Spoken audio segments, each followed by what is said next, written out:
Sabato si inaugurerà la collezione Piraino, una collezione importante che è però l'appendice di una serie di iniziative che il Comune di Palma sta facendo al fine di valorizzare l'immagine dei Tommasi di Lampedusa e anche dei Florio.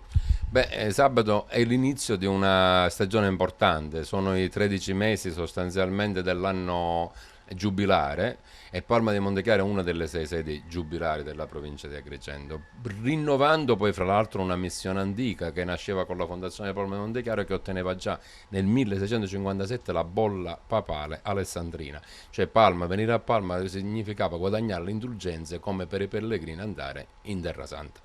Tutto questo noi lo contorneremo offrendo dei fine settimana straordinari e già partiamo con sabato prossimo con uno stacco importantissimo. Ci arriva dal Bahrain direttamente, dopo 3 mesi di mostra, la mostra della collezione Piraino.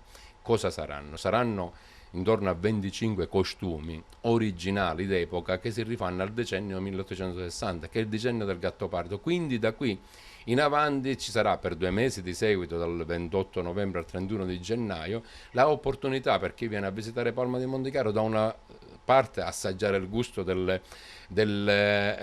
biscotto riccio che poi è il mandorlato del principe, dall'altra poggiare i piedi sulla terra di Donna Fugata e infine respirare anche e toccare con mano i costumi di quelle. Quindi è straordinario l'evento. Nello stesso tempo si sovrappone con un altro appuntamento importante che completa una prima parte di un percorso che abbiamo deciso di perseguire, che era quello di legare Palermo e Palma di Montechiaro, fortunatamente perché porta con sé la fondazione dei Tomasi, tutta la struttura urbana è figlia dei Tomasi, e tramite questo aggancio noi cerchiamo di creare quella convergenza con la città di Palermo e con i Gattopardo e i Florio. Perché? Perché sono rimasti, diciamo, i messaggeri della promozione del turismo di una terra che è stata fatta di cultura e dei grandi imprenditori. Ebbene, noi ne stiamo cogliendo l'occasione anche per l'aspirazione mostrata da Donna Costanza a voler essere cittadina di questa Palma di Montechiaro, e sabato noi consegneremo la cittadinanza onoraria.